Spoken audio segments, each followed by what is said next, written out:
It's Week 16 of the NFL, and today's clash of conferences is just moments away. It's the Packers and the Jets, and it comes your way next on Madden NFL 22.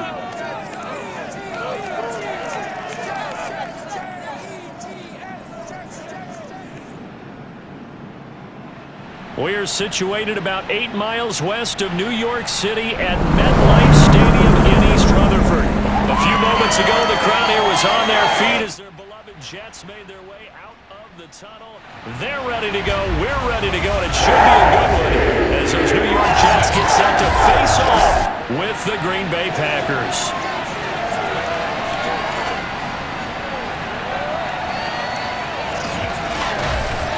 I'm Brandon Gunn. He's Charles Davis. Full disclosure, we both have mittens. We both have coats on up here in the booth. This one, it's going to be interesting. I've got the long johns, the socks, the boots, you name it. You know me in cold weather, we don't get along all that well. But these games are always interesting because you never know how it's going to play out. One slip, someone's going for 80 yards, and you could lose a game.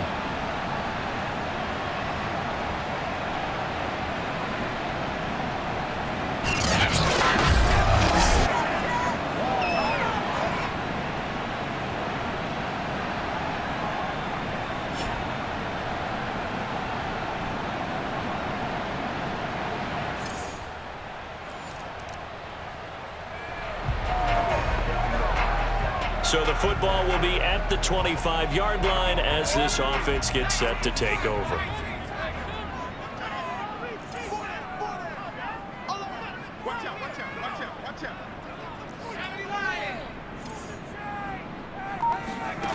Throwing on first down. Cobb. Flush to his right.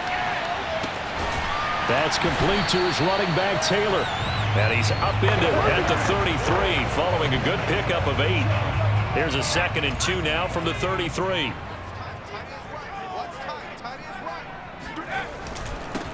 First carry now for the former Badger, Jonathan Taylor. And he'll only get a yard to bring up 3rd and 1.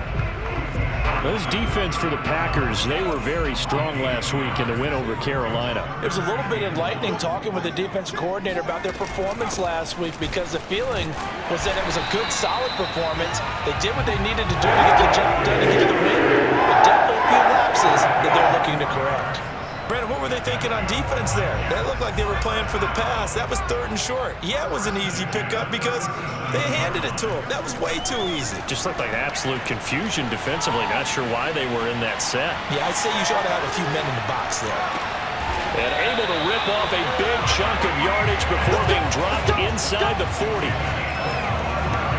First catch of this game, a big one. Of course, he had the big performance last week when he was AFC Offensive Player of the Week. Yeah, but that was so last week, wasn't it? I mean, look at what he's doing now. I think he's trying to exceed what he did in that game and continue to ascend in this season. And nothing doing. He's immediately taken down at the line of scrimmage. No gain on the play there. 2nd down. Looking to throw. Cobb. Throw taken in by Taylor, left side. They do get a yard there, but only a yard. Leaves them with 3rd and 9 looming. Boy, that was certainly well-read defensively. And the key to any screenplay is space to work. And there was none to be found there. And they tackle him for just a short gain. On 3rd down, Taylor. And a good tackle there right around the 30. Stops him short of the 1st down. A good pickup there, 7 yards, but it brings up 4th down. And after that type of a run, there's some talking going on down on the field, but it's not trash talking. The guy who just carried the ball, he's going back and telling his offensive line, great job, keep it up, and we'll break that one soon.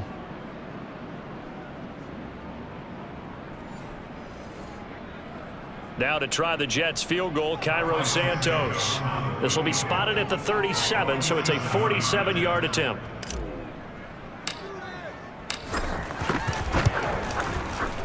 And Santos able to put this one up and through. It's good, and that will tie us at 3-3. So a return of serve, so to speak, here on the 2nd drive of our game as they respond. Jets offense coming up now to start their next drive. And last time able to get 3. It's not what they wanted. They wanted 6, but they got at least something. They mustered something out of the drive. They'll take it. I like the way you've described it. Not ideal, but they'll take it. Anything to put some points on the board. But this time on offense, they don't even want to see the field goal kicker trot on the field. They want that ball in the end zone. Yeah, they'll be going for 6.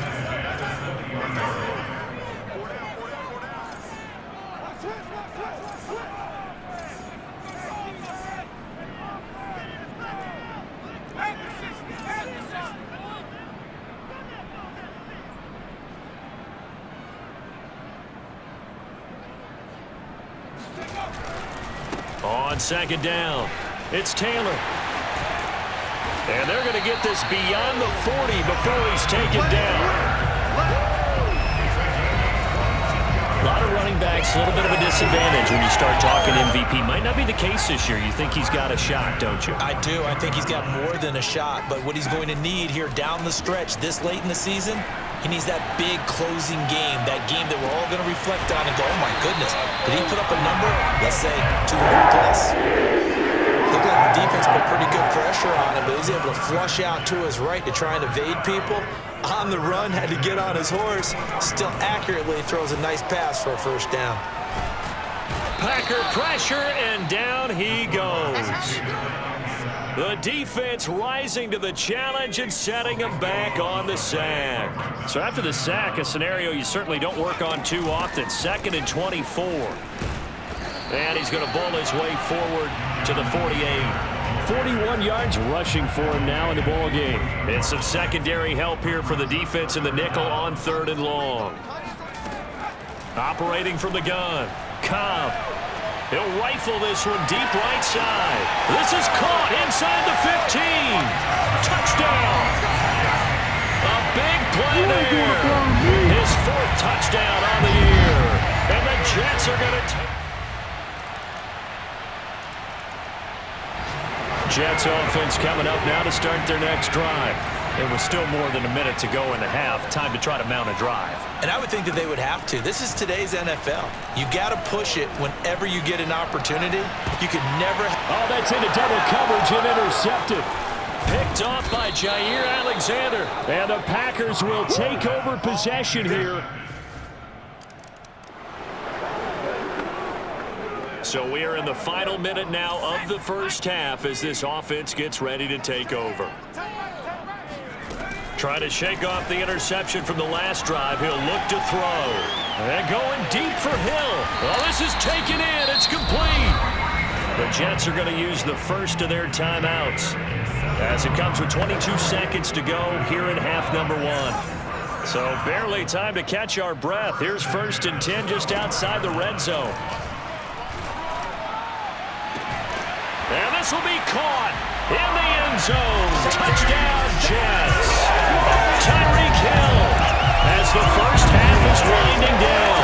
And the Jets have a chance to tie the game here in the final seconds of the half. I don't think it's any state secret to know. Jets offense coming up now to start their next drive. It's a tie football game here. What do you think, Charles, the message was at halftime? Well, I think that they probably just looked at things and said, we're fortunate that this is a tie game. No need to panic, no need to change a whole lot. We didn't put anything close to our best in the first half, so we don't have to go out and win one for the Gipper. Let's just go out and play our best football and win one for us. Well, we talk about defenders, specifically linebackers, keeping their eyes in the right spot. He had that eye down the entire time. And you know that's not easily done because they throw a lot of misdirection at you. They try and fool you and get your eyes in the wrong place. But you're right about that one. He correctly figured that one out and made a really nice play. Now a play fake here on 1st down. And going deep for Hill. And that nearly intercepted. Oh, the free safety roaming into position almost had it, but it's 2nd down. On 2nd down now. It's Taylor. Stops shy of the 45 despite some powerful running. 4 yards the gain, and it'll bring up a 3rd down. That 2nd down play call was not to pick up the 1st down. It was to accomplish what they did to get them into a manageable 3rd down because they had incompletion on 1st down, so they were behind the sticks, so to speak. They needed to make up some ground, and they did. Toward the sideline. Did he keep the feet in? Yes, he got them both down, says the side judge. And that's good enough for a first down. Inside 4 minutes to go, third quarter.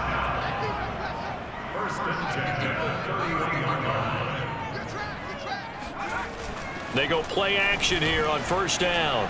Flushed out right. And he's left with no option here but to throw it away.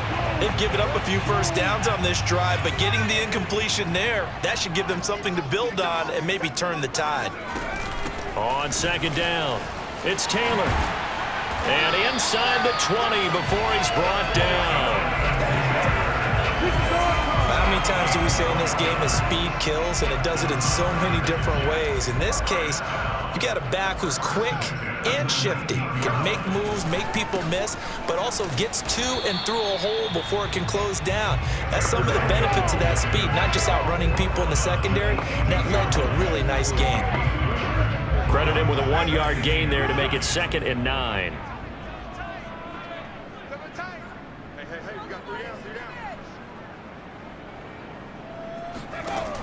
Back to throw. Cobb. He finds his man. Complete. That's Ballard. 8 yards on the completion, but now they face third down. Brandon, perfect defense in this situation would have meant that there was an incompletion. They would have picked it off. Okay, so they gave up the completion. But I really enjoyed watching how the defense stayed in sync, stayed in great communication, and as he dragged across each zone, you see him pointing, communicating. There he is, and they passed him off to each defender. Ended up making a nice play, even though it was complete. 68 yards rushing for him now as he's run it 11 times.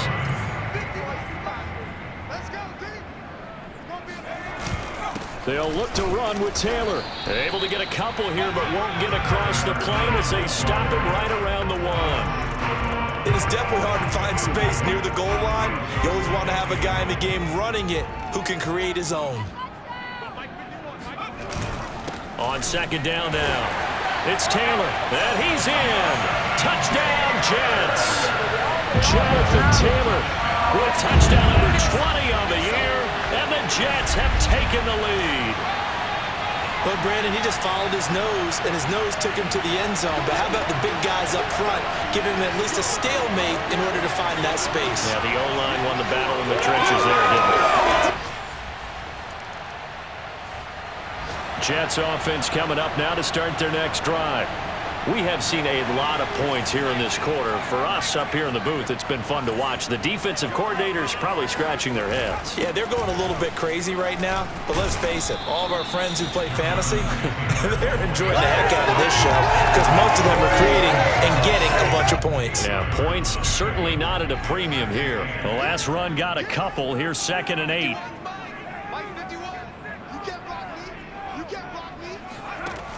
From the gun, Cobb. He'll air this one out deep for Davis. Oh, and a bad throw there. It's intercepted. Picked off by Darnell Savage.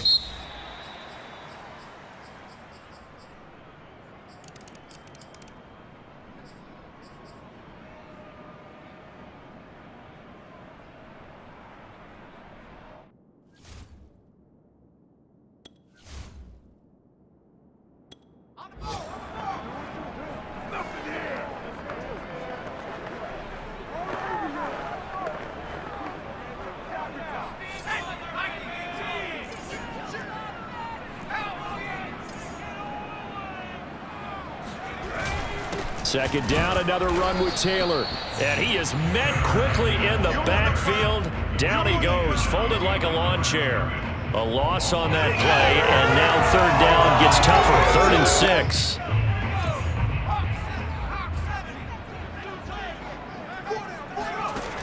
Looking to throw.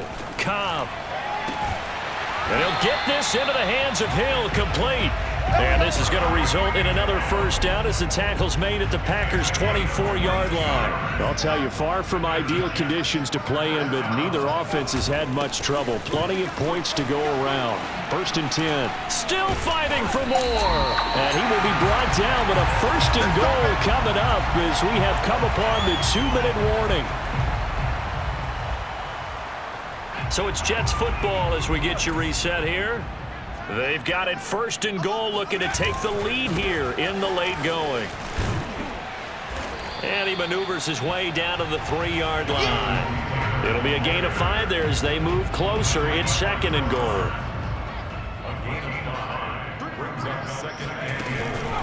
They'll try to run this one in. And he's going to take it in for a Jets touchdown. Jonathan Taylor, his 21st touchdown of the season. And the Jets answer back with a touchdown of their own to break our tie and take the lead here in the 4th. And that score deserves our respect, deserves our excitement. But I'm looking at the clock, and I'm thinking there's a long way to go in this one. Ideally, they would have liked to milk a little bit more time off. Now on the other sideline, you start to get the crew together and say, this is what we practiced the 2-minute drill for, right? Yeah, you hope you've been in that situation before, and if you haven't, you just have the confidence, hey, let's go down there and get this thing done. But boy, that's a big score right there to give them the advantage. Important extra point up and through, and they will take a 7-point lead. Set now to kick this one away, and off it goes. Take it in at the 3. And he will make it to the 20-yard line and no further.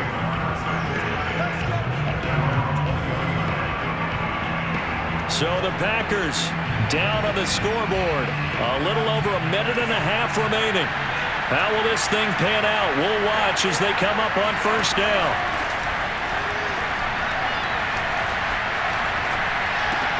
Able to find Jones. And he stopped right at the 25 after a gain of 5. Here's a 2nd and 5 now from the 25.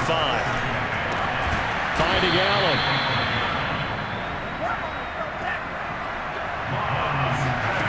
Back to throw. Into a double team, and it's intercepted. Picked up by Michael O.J. Mudia. And what a return as he brings us all the way back to the 25-yard line. So this is something we didn't see at all from this offense in the victory last week. That's a turnover. They didn't have any, but giving the ball away here in the opening quarter. I love the surprise in your voice because it's exactly what you stated. Didn't see it last week, but it's a key to their win. And it'll be a key to this game as well, protecting the football. Didn't get it done there. Back on offense, New York gets set to take over. And this game not quite in hand yet. We'll likely see all 3 timeouts defensively and then reassess where we are.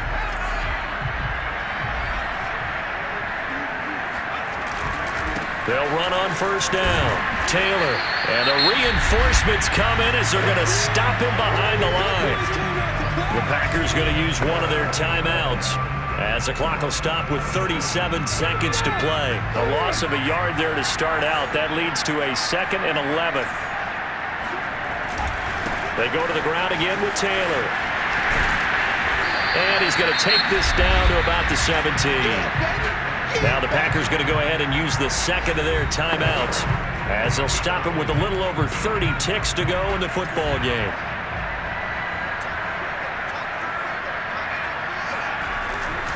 They'll try and run for the 1st with Taylor. And he picks up the 1st down yardage as he takes this one down to the 15. Now the Packers going to burn their 3rd and final timeout as they'll stop it with 27 seconds showing on the clock. The Jets, with victory seemingly in hand, they take a knee. Listen, anytime you take a knee to end a game, that means you've won it. So it doesn't matter whether it's home or on the road, but there's something a little extra special about doing it in front of your home crowd, isn't there? And the home crowd applauding. They're happy with what they've seen. Chalk this one up in the left-hand column for a win. Yeah, that's right. Head to the locker room, throw the wristbands in the crowd for the kids, your gloves, your towels. Get to share it with the home team. So it's a victory here for the New York Jets. I tell you what, the snow, not only did it not dampen the crowd's enthusiasm, they were great, but it didn't slow down the offenses either. Let's start with the first thing you said, the crowd. Normally when it snows, what do you want to do? You bundle up, right? You don't get out of your seat. You don't cheer as loudly. That didn't happen with this crew. They were into it. And then the second part, offenses execute at a high level when you expected maybe to see a few more turnovers, the ball slip out of guys' hands. They took care of the ball in a big way. So for the Jets, the wins keep coming as this one moves them to 12-3 on the year. And they'll get another home date next week as the Browns will come to town. Meanwhile, for Green Bay, this loss really hurts their playoff chance.